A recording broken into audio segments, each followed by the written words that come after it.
Hello students, today we have to discuss topic is element जो हमने कल किया था। तो उसकी जो टाइप्स रह गई थी वो हम अभी डिस्कस कर लेते हैं। सो टाइप्स को हम करेंगे डिफरेंस की फॉर्म में। So the question is differences between the types of elements, या फिर आपको क्वेश्चन ऐसे भी आ सकता है differences between metals, non metals and metalloids.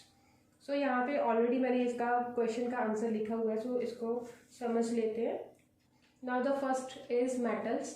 तो मेटल्स में जो फर्स्ट पॉइंट है उसको डिस्कस कर लेते हैं। 60% metals are lustrous and all are solids except mercury which is in liquid form.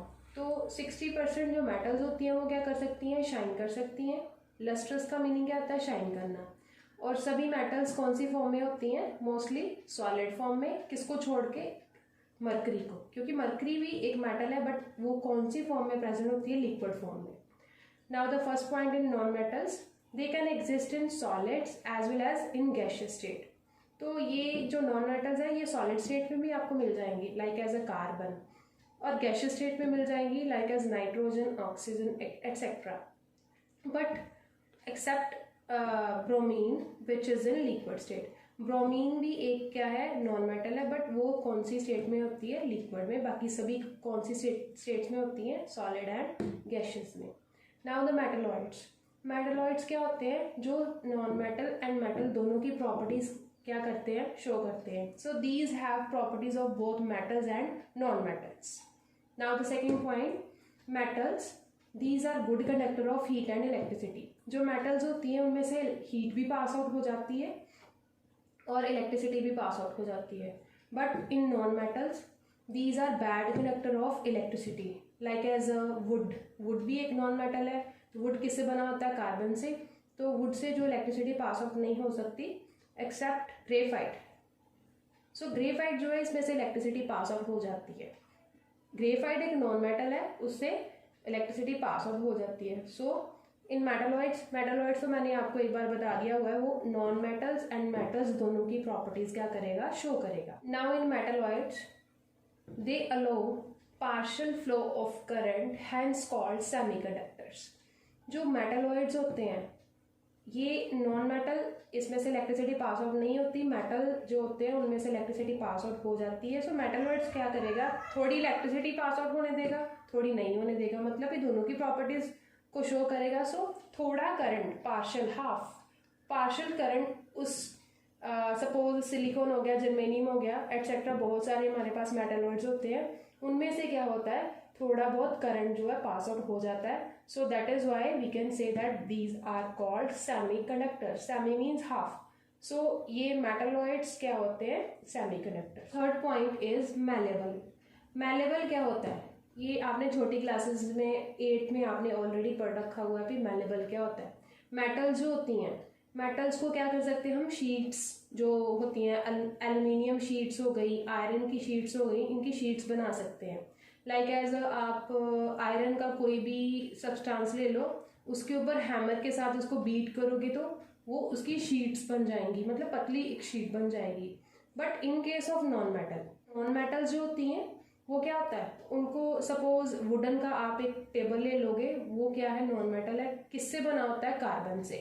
तो उसको अगर आप हैमर के साथ बीट करोगे तो वो टूट जाता है। So non metals are brittle in nature and metalloids जो मेटल और नॉन मेटल दोनों की प्रॉपर्टीज क्या करता है, रिप्रेजेंट करता है। सो यहाँ पे मैंने एक पॉइंट लिखा था, लस्ट्रस। मेटल्स शाइन करती हैं बट नॉन मेटल्स जो है शाइन नहीं करती। So the next point is fourth, ductile. So the metal जो होती हैं उनसे हम वायर्स की फॉर्मेशन कर सकते हैं। लाइक एज हम अपने हाउसेज में देखते हैं जो वायरिंग होती है, उसमें सपोज कोई भी वायर आप देखते हो, उसको अगर आप उसको छील के देखो तो उसमें से क्या निकलेगा, 2 वायर्स निकलेंगी। तो वो जो वायर निकलती है वो किससे बनी होती है, मेटल से। Because the metals these are good conductor of heat and electricity. Suppose आप क्या करते हो, वुडन की आप वायर बनाते हो, तो क्या आप देखते हो, वुडन जो होता है उसमें तो इलेक्ट्रिसिटी पास आउट होती नहीं है, तो उससे हम वायर्स नहीं बना सकते नॉन मेटल से। तो वायर्स हम किससे बनाते हैं, मेटल से। सो जो वायर्स में मेटल्स यूज करते हैं, लाइक एज अ कॉपर हो गई, जिंक हो गई। तो जिंक को हम यूज करते हैं गैल्वेनाइजेशन ये आपको आगे जाके एक चैप्टर आएगा, वहाँ पे आपको मैं समझाऊंगी। सो डक्टिलिटी क्या हो गया, मेटल्स क्या है, डक्टाइल होती हैं। मेटल से क्या होता है, वायर्स की फॉर्मेशन हो सकती है, बट नॉन मेटल जो होती हैं दीज आर नॉन डक्टाइल, इनसे जो है वायर्स की फॉर्मेशन नहीं हो सकती। Is it clear student? Second topic is compounds.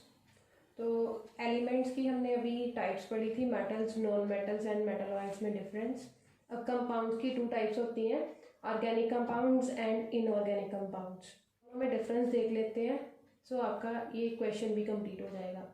So the question is differences between organic and inorganic compounds. So यहाँ पे ऑर्गेनिक कंपाउंड्स है, इस साइड पे क्या है, इनऑर्गेनिक कंपाउंड्स। सो ऑर्गेनिक, जहाँ पे भी आपको वर्ड ये दिख जाए ऑर्गेनिक, तो वहाँ पे समझ लेना ये ऑर्गेनिक कंपाउंड्स क्या होते हैं, जो लिविंग सोर्सेज से बने होते हैं, या लिविंग थिंग्स से बने होते हैं। So these are derived from living sources like plants and animals. ये जो ऑर्गेनिक कंपाउंड्स होते हैं ये हमें कहाँ से मिलते हैं, प्लांट से और एनिमल से मिलते हैं। लाइक एज अ प्रोटीन, जो हमारी बॉडी को प्रोटीन चाहिए, फैट चाहिए, ऑयल चाहिए, कार्बोहाइड्रेट्स, फूड वगैरह वट एवर एटसेट्रा, ये सभी चीज़ें हमें कहाँ से मिलती हैं, प्लांट्स एंड एनिमल से, and these are called organic compounds. Inorganic compounds, these are obtained from non living things like minerals and stones. तो एक फॉर एग्जाम्पल कर लेते हैं इनऑर्गेनिक कंपाउंड्स की, calcium carbonate. What is the chemical formula of calcium carbonate? CaCO3, NaCl salt, जो हम अपने houses में सॉल्ट यूज करते हैं वो भी इनऑर्गेनिक कंपाउंड ही है। So the chemical formula of salt which is NaCl। Similarly silicon dioxide SiO2 and etcetera. So students, is it clear? Now the new topic is empirical formula and molecular formula. तो ये empirical formula and molecular formula ये आपके numericals में use होंगे। Suppose आपको question में पूछा जाए कि इम्पेरिकल फार्मूला क्या है, कोई 3 एलिमेंट्स दे दिए चाहे 4 एलिमेंट्स दे दिए, तो आप कैसे सॉल्व करोगे। अगर मॉलिक्यूलर फार्मूला पूछ दिया जाए तो कैसे सॉल्व करोगे। So first is empirical formula. Empirical formula को सॉल्व करने का भी हमारे पास 2 मेथड्स हैं। फर्स्ट मेथड, अगर आपको क्या गिवन है, कोई कंपाउंड, अगर कोई कंपाउंड गिवन है तो आप क्या करोगे, उस कंपाउंड का first of all you have to write chemical formula. Suppose ये किसका फॉर्मूला है, बेंजीन का, बेंजीन विच इज C6H6। तो ये एक आपको, सपोज आपको कोई कंपाउंड गिवन है तो इस कंपाउंड में आप देखो एक नंबर कॉमन आ रहा है। ये बेंजीन में 2 एलिमेंट्स है, first is carbon, second is hydrogen. So carbon and hydrogen दोनों एलिमेंट्स में एक नंबर कॉमन आ रहा है 6। तो दोनों में एक नंबर कॉमन 6, सो दोनों में 6 कॉमन आ रहा है, तो 6 को क्या करेंगे, कैंसिल कर देंगे। मीन 6 1 जा 6 एंड 6 1 जा 6। सो आपके पास क्या बच गए यहाँ पे, C1H1 मीन CH। सो कंपाउंड मेथड पे आपने क्या करना है, जब भी आपको कोई कंपाउंड दिया है उसमें देख लो नंबर्स ऑफ एटम्स जो, या नंबर्स ऑफ एलिमेंट्स में अगर कोई नंबर कॉमन आ रहा है तो उसको आप कैंसिल कर दोगे। आफ्टर कैंसिलिंग आपके पास क्या बन जाएगा, यहाँ पे CH बन गया। सो this is compound method. Similarly second example, what is the chemical formula of glucose which is C6H12O6। सो यहाँ भी आप देख रहे हो कौन सा नंबर कॉमन आ रहा है, 6 1 जा 6, 6 2 जा 12, 6 1 जा 6। सो the empirical formula becomes C1H2O1। कैसे, तो ये कार्बन आपको कितने गिवन है, 6 है, हाइड्रोजन कितने हैं, 12 है, ऑक्सीजन कितने हैं, 6। तो ये तीनों जो है 6 के टेबल पे जा रहे हैं। सो 6 1 जा 6, 6 2 जा 12, 6 1 जा 6। तो आपके पास आंसर क्या बच गया, C1H2O1। So this is the empirical formula of glucose. So ये था फर्स्ट मेथड। अब सेकेंड मेथड देखो, अगर आपको किसी भी एलिमेंट की परसेंटेज दे दी हो, जैसे सपोज 25%, 85%, जैसे भी जितनी भी आपको परसेंटेज दी है, तो आप उस परसेंटेज वाले न्यूमेरिकल में एम्पेरिकल फॉर्मूला कैसे सॉल्व करोगे, you have to use column method. तो कॉलम मेथड आप कैसे यूज करोगे मैं आपको एक्सप्लेन करवाऊंगी। सो द एम्पेरिकल फॉर्मूला क्या होता है, एम्पेरिकल फॉर्मूला कहाँ से बनता है, कॉलम मेथड में। जहाँ पे आपको परसेंटेज दी हो वो होता है कॉलम मेथड, वहाँ पे यूज करना होता है हमें एम्पेरिकल फार्मूला को सॉल्व करने के लिए। तो एम्पेरिकल फार्मूला हम सॉल्व कैसे करते हैं, which is made up of, empirical formula which is made up of simplest ratio of element. ये मैं आपको न्यूमेरिकल करवाऊंगी, फिर आपको क्लियर होएगा, ऐसे क्लियर नहीं होना। So the second one is molecular formula. यहाँ पे था एम्पेरिकल फार्मूला, सेकेंड क्या है मॉलिक्यूलर फार्मूला। तो मॉलिक्यूलर फार्मूला आप कैसे सॉल्व करते हो, n multiply by empirical formula. n क्या होता है, what is n, where n is numbers of moles. किसी भी कंपाउंड में नंबर्स ऑफ मोल्स कितने हैं, किसी भी एटम के, किसी भी एलिमेंट के, ये होते हैं numbers of moles. And empirical formula यहाँ पे आपने लिखना होता है। सो ये जो मैंने यहाँ पे फार्मूला लिखा है इसको अपने दिमाग में रखना। सो इन्हीं कंडीशंस को यूज करके हम empirical formula and molecular formula solve करेंगे न्यूमेरिकल्स में।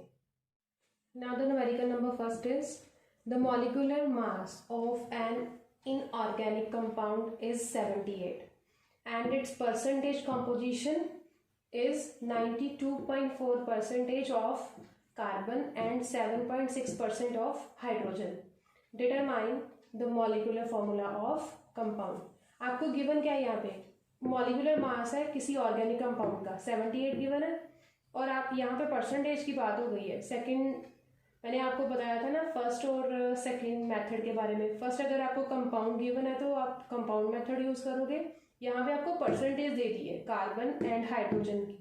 सो आपने यहाँ पे क्या यूज करना है, कॉलम मेथड, एंड आपने फाइंड क्या करना है यहाँ पे मॉलिक्यूलर फॉर्मूला ऑफ कंपाउंड। तो सो एम्पेरिकल फॉर्मूला कैसे सॉल्व करेंगे, आपको कुछ कॉलम्स बनाने पड़ेंगे। तो ये जो हमने कॉलम्स बनाए हुए हैं, इसी कॉलम्स के नाम से इस मेथड का नाम पड़ गया कॉलम मेथड। तो सबसे पहले आपको कौन सा कॉलम बनाना पड़ेगा, एलिमेंट्स का। तो एलिमेंट्स कौन कौन से गिवन आपको, सो यहाँ पे आपको गिवन क्या है, ऑर्गेनिक कंपाउंड। ऑर्गेनिक कंपाउंड में दो एलिमेंट्स तो होने ही चाहिए, एक कार्बन दूसरा हाइड्रोजन। सो कार्बन आपको गिवन है, दूसरा हाइड्रोजन गिवन है, तो एलिमेंट्स के हमने सिंबल लिख लिए। कार्बन की परसेंटेज कितनी गिवन है 92.4 एंड हाइड्रोजन की कितनी गिवन है 7.6। So next column is atomic mass. Atomic mass कितना होता है कार्बन का, विच इज 12, ये आपको लर्न करना पड़ेगा, and the atomic mass of hydrogen which is 1। Next हमने क्या सॉल्व करना है यहाँ पे, मोल्स ऑफ एटम। तो मोल्स ऑफ एटम्स आप कैसे सॉल्व करोगे, परसेंटेज कॉम्पोजिशन किसी भी एलिमेंट की और एटॉमिक मास दोनों को आप क्या करोगे, डिवाइड। So 92.4 divide by 12। आपने हमेशा क्या करना है, percentage composition divide by atomic mass, तो आपके पास क्या आ जाएंगे, numbers of moles of atoms. Similarly यहाँ पे क्या करेंगे, 7.6 means percentage composition of hydrogen divide by atomic mass of hydrogen which is 1। सो आपका यहाँ पे क्वेश्चन क्या बन जाएगा, 7.7 यहाँ पे आ जाएगा कैसे, 92.4 डिवाइड बाय 12 विच इज 7.7, इसकी कैलकुलेशन करके देख लेना, and 7.6 divide by 1 which is 7.6। तो आपके पास मोल्स ऑफ एटम्स आ गए। तो अभी हमने क्या सॉल्व करना है, atomic ratio. So atomic ratio आप कैसे सॉल्व करोगे, सबसे पहले जो numbers of moles of atoms आपके पास आए हैं, मोल्स ऑफ एटम्स जो आए हैं उनको लिखो पहले दोनों को। यहाँ पे क्या है 7.7, 7.6। अब इन दोनों में कंपैरिजन करके देखो कौन सा दोनों में से स्मॉलेस्ट है, दोनों में से छोटा कौन सा है, 7.6 छोटा है। सो क्या करेंगे, इन दोनों को पहले हमने इन दोनों को लिखना है, फिर कंपैरिजन करना है इन दोनों में से छोटा कौन सा। जो छोटा होएगा इन दोनों को हम क्या करेंगे, उस जो स्मॉलेस्ट वाला नंबर है उसके साथ उसको डिवाइड कर देंगे। सो आपका क्वेश्चन क्या बन जाएगा यहाँ पे, 7.7 डिवाइड बाय 7.6, क्योंकि 7.6 क्या है यहाँ पे smallest. So 7.7 divide by 7.6, 7.6 divide by 7.6। So atomic ratio becomes 7.7 divided by 7.6 is equals to 1.01, and for this 7.6 divided by 7.6 which is 1। अब यहाँ पे हमने लास्ट में क्या सॉल्व करना होता है, सिंपलेस्ट रेशियो। जो आपने क्या फाइंड करना है यहाँ पे, मॉलिक्यूलर फॉर्मूला। उसके लिए हमने क्या निकालना है, पहले एम्पेरिकल फॉर्मूला। तो ये सारी राम कहानी हमने जो की हुई है इस चीज के लिए। सिंपलेस्ट रेशियो अगर आपके पास होएगी तो आप इजीली क्या कर सकते हो, एम्पेरिकल फॉर्मूला सॉल्व कर सकते हो। सो यहाँ पे आपके पास नंबर क्या आया 1.01। डेसिमल के बाद अगर 0 होता है तो हम क्या करते हैं, 1 ही लिखते हैं। सो ये आपने छोटी क्लासेस में पढ़ा हुआ है मैथमेटिक्स में। सो योर सिंपलेस्ट रेशो, हमने जो भी सिंपलेस्ट रेशो, सपोज आपके पास यहाँ पे पॉइंट्स में आ रही है, अगर फ्रैक्शन में आ रही है तो हमने उसको सिंप्लीफाई करना होता है। आपको मैं एक न्यूमेरिकल करवाऊंगी, उसमें आपको क्लियर होएगा कि कैसे वो सिंप्लीफाई होएगी। सो 1.01 को हम क्या लिखेंगे 1, एंड यहाँ पे है ये ऑलरेडी 1 है तो क्या लिखेंगे 1। सो देखो ये वाला कॉलम फर्स्ट एंड लास्ट वाला कॉलम, इन दोनों के ऊपर अभी देखा जाए। सबसे पहले कार्बन के सामने कितनी सिंपलेस्ट रेशियो आई है 1, एंड हाइड्रोजन के सामने कितनी रेशियो आई है यहाँ पे 1। सो इंपेरिकल फॉर्मूला हमारा क्या बन जाएगा C1H1। Therefore empirical formula of this compound which is C1H1 बन गया आपके पास।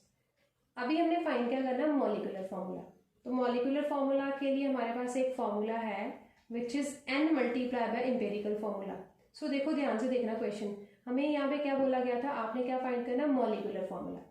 तो मॉलिक्यूलर फॉर्मूला का फॉर्मूला क्या है यहाँ पे n multiply by empirical formula. तभी तो हमने यहाँ पे एम्पेरिकल फॉर्मूला को सॉल्व किया है। एम्पेरिकल फॉर्मूला तो हमारे पास सॉल्व हो गया विच इज C1H1। अब क्या रह गया यहाँ पे n, तो n कैसे सॉल्व करेंगे, तो n क्या होते हैं numbers of moles. So numbers of moles कैसे निकालोगे, इसका फॉर्मूला क्या है molecular formula mass divide by empirical formula mass. तो ये दोनों टर्म्स की वैल्यूज कहाँ से आएंगी, मॉलिक्यूलर फॉर्मूला मास तो आपको गिवन है स्टेटमेंट में, the molecular mass of an organic compound कितना गिवन आपको 78। सो आप क्या लिखोगे मॉलिक्यूलर फॉर्मूला मास कितना हो गया यहाँ पे 78 ग्राम। अभी इंपेरिकल फॉर्मूला मास, इसकी वैल्यू कहाँ से आएगी, तो इंपेरिकल फॉर्मूला हमारे पास है, इंपेरिकल फॉर्मूला C1H1, उसका हमने क्या निकालना मास। इस फॉर्मूले का मास निकाल के यहाँ पे वैल्यू पुट करनी है, तो कैसे निकालेंगे। सो इंपेरिकल फॉर्मूला मास कैसे निकालेंगे, इंपेरिकल फॉर्मूला क्या है C1H1। ये आपको एक टॉपिक में करवाऊंगी मोलर मास का, तो छोटा सा है समझ लिया जाए। यहाँ पे मैं फिर से करवाऊंगी फिर आपको, मतलब कि यहाँ पे हमने इस फॉर्मूले का मास निकालना है। तो कैसे निकालेंगे, सबसे पहले आपको एक टर्म पता होनी चाहिए एटॉमिक मास। यहाँ पे कितने एलिमेंट्स है 2, कार्बन एंड हाइड्रोजन। कार्बन का भी एटॉमिक मास पता होना चाहिए, हाइड्रोजन का भी एटॉमिक मास। सो कार्बन का एटॉमिक मास कितना होता है 12, हाइड्रोजन का कितना होता है 1। तो ये जो टर्म है ध्यान से समझना। अभी यहाँ पे कार्बन के कितने एटम्स हैं, यहाँ पे कितने नंबर्स हैं, यहाँ पे नंबर्स ऑफ कार्बन एटम कितने हैं 1। सो 1 मल्टीप्लाई बाय जितने नंबर्स ऑफ कोई भी एलिमेंट के नंबर्स हैं, सपोज यहाँ पे कार्बन के कितने नंबर्स ऑफ एटम है 1, उसको मल्टीप्लाई करो उसके एटॉमिक मास के साथ। सो आपका क्वेश्चन क्या बना 1 कार्बन है multiply by its atomic mass 1 multiply by 12 plus क्यों डाला, क्योंकि हमने नेक्स्ट एलिमेंट की बात करनी है, तो यहाँ पे प्लस का साइन डालेंगे। अभी नेक्स्ट एलिमेंट के नंबर्स ऑफ एटम कितने हैं, हाइड्रोजन कितने हैं यहाँ पे 1। सो 1 मल्टीप्लाई बाय हाइड्रोजन का एटॉमिक मास कितना होता है 1। सो इसको कैलकुलेशन करेंगे तो क्या आएगा 12 वन जा 12 प्लस 1 वन जा 1, 12 प्लस 1 कितना हो गया 13। सो आपका जो एम्पेरिकल फॉर्मूला था उसका एम्पेरिकल फॉर्मूले का मास कितना आ गया 13 ग्राम। सो मॉलिक्यूलर फॉर्मूला मास हमें पता था 78, तो एम्पेरिकल फॉर्मूला मास हमने सॉल्व कर लिया 13। सो ग्राम के साथ ग्राम हो जाएगा कैंसिल, 13 हाउ मच 78 6 जा। सो n की वैल्यू हमारे पास कितनी आ गई 6। So we have to put this value n is equals to 6 here. So आपका मॉलिक्यूलर फॉर्मूला क्या बन जाएगा, यहाँ पे n की वैल्यू कितनी है यहाँ पे 6 है, तो यहाँ पे n की जगह क्या लिख दोगे आप 6 मल्टीप्लाई बाय C1H1। तो लास्ट जो स्टेप है ये आपको ध्यान से समझना है, ये कैसे करते हैं। जो भी यहाँ पे एम्पेरिकल फॉर्मूला था उसको मल्टीप्लाई करना है इस नंबर के साथ। कार्बन के कितने एटम्स हैं यहाँ पे 1 को किसके साथ मल्टीप्लाई करोगे इस 6 के साथ। सो आपका आंसर क्या बन जाएगा, कार्बन लिख लो पहले, हाइड्रोजन लिख लो, फिर इनको मल्टीप्लाई करो, 6 1 जा 6, 6 1 जा 6। तो आपके पास क्या बन गया यहाँ पे C6H6। दोबारा मैं रिपीट कर रही हूँ ये कैसे आया, पहले तो यहाँ पे जो एलिमेंट्स हैं वो लिख लो, कार्बन है हाइड्रोजन है लिख लो, फिर ये जो नंबर्स हैं यहाँ पे 1 1 और 6, ये 6 को पहले इस वाले फर्स्ट 1 के साथ मल्टीप्लाई करो तो क्या आ गया 6, फिर यही वाले 6 को सेकेंड वाले 1 के साथ मल्टीप्लाई किया तो क्या आ गया 6। तो आपका मॉलिकुलर फॉर्मूला क्या बन गया, आपका जो आंसर चाहिए था आपको, विच इज C6H6। सो ये जो C6H6 है which is a chemical formula of benzene, BENZENE। Is it clear? Now the second numerical is determine the empirical formula of an oxide of iron। Iron का कोई oxide है, उसका आपने empirical formula जो solve करना है, और which has 69.9% iron and 30.1% oxygen by mass. तो ये क्वेश्चन में आपको गिवन क्या है, एम्पेरिकल फॉर्मूला आपने कोई आयरन का ऑक्साइड है उसका सॉल्व करना है, जिसमें आयरन की परसेंटेज कितनी गिवन है 69.9 एंड ऑक्सीजन की कितनी गिवन है 30.1। सो सेकंड थर्ड कॉलम में हमने क्या सॉल्व करना होता है, एटॉमिक मास। तो एटॉमिक मास ये आपको लर्न करना पड़ेगा। आयरन का एटॉमिक मास कितना होता है 56, ऑक्सीजन का कितना होता है 16। सो अभी हम क्या सॉल्व करेंगे, मोल्स ऑफ एटम्स। तो मैंने आपको जैसे फर्स्ट न्यूमेरिकल में करवाया था वैसे ही हम करेंगे। मोल्स ऑफ एटम्स कैसे सॉल्व करते हैं, percentage composition of an element divide by atomic mass of that element। so क्या क्वेश्चन बन गया आपके पास 69.9% divide by 56 atomic mass, 69.9 divide by 56, और यहाँ पे क्या बनेगा 30.1 डिवाइड बाय 16। सो इनको सॉल्व करके देखते हैं अभी यहाँ पे क्या वैल्यूज आती हैं। सो यहाँ पे वैल्यू कितनी आएगी 1.24 आफ्टर कैलकुलेशन, और यहाँ पे 1.88। सो मोल्स ऑफ एटम्स की वैल्यूज कितनी आ गई यहाँ पे 1.248, जिसको हमने राउंड ऑफ करके क्या लिख लिया यहाँ पे 1.25, एंड 30.1 डिवाइड बाई 16 की वैल्यू कितनी आई 1.88। अब क्या किया हमने यहाँ पे, क्या करना है यहाँ पे एटॉमिक रेशियो सॉल्व करनी है। तो एटॉमिक रेशियो कैसे सॉल्व करते हैं, ये दो जो नंबर्स हैं यहाँ पे, ये वाला नंबर और ये वाला नंबर दोनों लिखने हैं हमें पहले, 1.25 यहाँ पे भी 1.88। तो जैसे हमने फर्स्ट न्यूमेरिकल में किया था, दोनों में से हमने कंपैरिजन करके देखना स्मॉलेस्ट नंबर कौन सा है, विच इज़ 1.25। सो 1.25 स्मॉलेस्ट है, उसको ये वाली टर्म और ये वाली टर्म दोनों के साथ क्या करेंगे डिवाइड। सो आपका क्वेश्चन क्या बन गया 1.25 divide by 1.25 and 1.88 divide by 1.25। After calculation आपका क्वेश्चन का आंसर क्या बना, यहाँ पे 1 आ जाएगा और यहाँ पे 1.5। अभी नेक्स्ट जो लास्ट कॉलम है, जो which is very very important, इसी को हमने ध्यान से देखना है। सिंपलेस्ट रेशो क्या आएगी आपकी, 1 की तो 1 आ जाएगी, बट 1.5 की 1.5 थोड़ी आएगी। हमें सिंपलेस्ट करना पड़ेगा, इसको सिंप्लीफाई करना पड़ेगा। कैसे सिंप्लीफाई करेंगे, सो देखो ये नंबर जो आपके पास डेसिमल में आया, पॉइंट्स में आया है, उसको पहले लिखो 1.5 रेशो, सेकेंड कौन सा है 1। तो हमें क्या चाहिए, सिंपलेस्ट रेशियो चाहिए, ना ही डेसिमल में चाहिए, ना ही कोई फ्रैक्शन में चाहिए, सिंपल नंबर चाहिए, लाइक एज 1 2 3 दिस। हमें ऐसे नहीं चाहिए 1.2 समथिंग करके, ऐसे कुछ नहीं। सो ये जो डेसिमल में है, इस डेसिमल को हमें क्या करना पड़ेगा, सिंप्लीफाई। कैसे करेंगे, पहले तो ये 1.5 को कैसे लिखेंगे 15 डिवाइड बाय 10 रेशियो 1। तो ये 15 और 10 ये दोनों नंबर जो हैं कौन से टेबल पे जा रहे हैं 5 पे।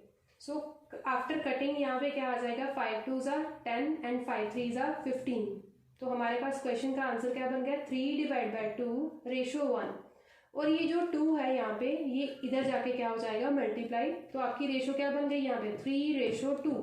ये आपने छोटी क्लासेस में पढ़ा हुआ है, 3 डिवाइड बाय 2 रेशियो 1 करके कुछ भी आपको टर्म हो गिवन तो क्या करोगे 3 को यहाँ पे रहने देना है। ये जो डिवाइड के बाद जो आपके पास टर्म पड़ी हुई है 2, इसको यहाँ पे क्या कर देंगे मल्टीप्लाई। सो आपकी रेशो क्या बन गई 3 रेशो 2। सो देखो 1.5 के लिए आपकी रेशो जो सिंपलेस्ट कौन सी आई 3 एंड 1 के लिए क्या आया 2। सो 1.5 कहाँ पे है 1.5 ये, और 1.5 रेशो किसकी आई हमारी ऑक्सीजन की। तो 1.5 के सामने हमें क्या लिखना पड़ेगा, जो हमने सिंप्लीफाई किया है 3। सो यहाँ पे आपका क्या आ जाएगा 3 एंड 1 जो है उसके सामने आपका क्या आया नंबर 2। तो 1 किसकी रेशो हमने निकाली थी आयरन की, तो आयरन के सामने क्या लिखेंगे 2 एंड ऑक्सीजन के सामने क्या लिखेंगे 3। सो आपका एम्पेरिकल फॉर्मूला क्या बन जाएगा, therefore empirical formula of this compound which is, iron के सामने क्या है, देखो आयरन के सामने कितना नंबर है 2, सो यहाँ पे क्या लिखेंगे Fe2।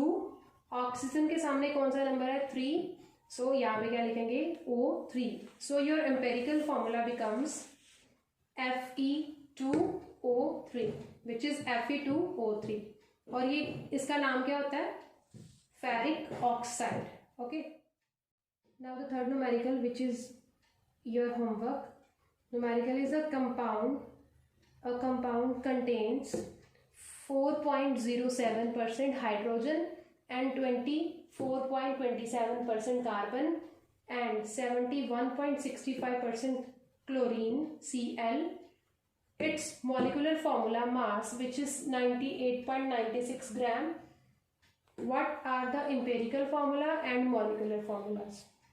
So आपने क्या करना है इस क्वेश्चन में, आपको क्या गिवन है, हाइड्रोजन की परसेंटेज 4.07, कार्बन की कितनी गिवन है 24.27, क्लोरीन की कितनी गिवन है 71.65, एंड साथ में आपको मॉलिक्यूलर फॉर्मूला मास भी गिवन है 98.96, और आपने सॉल्व क्या करना है, empirical formula and molecular formula. Okay, और आपको मैं एक क्वेश्चन करवाऊंगी ऐसा भी है जिसपे आपको मॉलिक्यूलर फार्मूला आपको जिसमें सॉल्व करना है, बट वहाँ पे मॉलिक्यूलर मास गिवन नहीं होएगा, बट आपको वहाँ पे एक कंडीशन दे दी होएगी वेपर डेंसिटी। तो उस क्वेश्चन को आप कैसे सॉल्व करोगे वो मैं आपको नेक्स्ट लेक्चर में करवाऊंगी। सो स्टूडेंट्स, अगर आपको ये वीडियो अच्छी लगी हो तो इसको लाइक करना, और अगर आप चाहते हो कि मैं ऐसी और वीडियोस बनाऊं तो मेरे चैनल को सब्सक्राइब एंड बेल आइकन को प्रेस करना मत भूलना, और इस वीडियो को ज़्यादा से ज़्यादा शेयर करना, सो बाकी स्टूडेंट्स भी इसको पढ़ सकें। सो मिलते हैं नेक्स्ट वीडियो में, बाय बाय।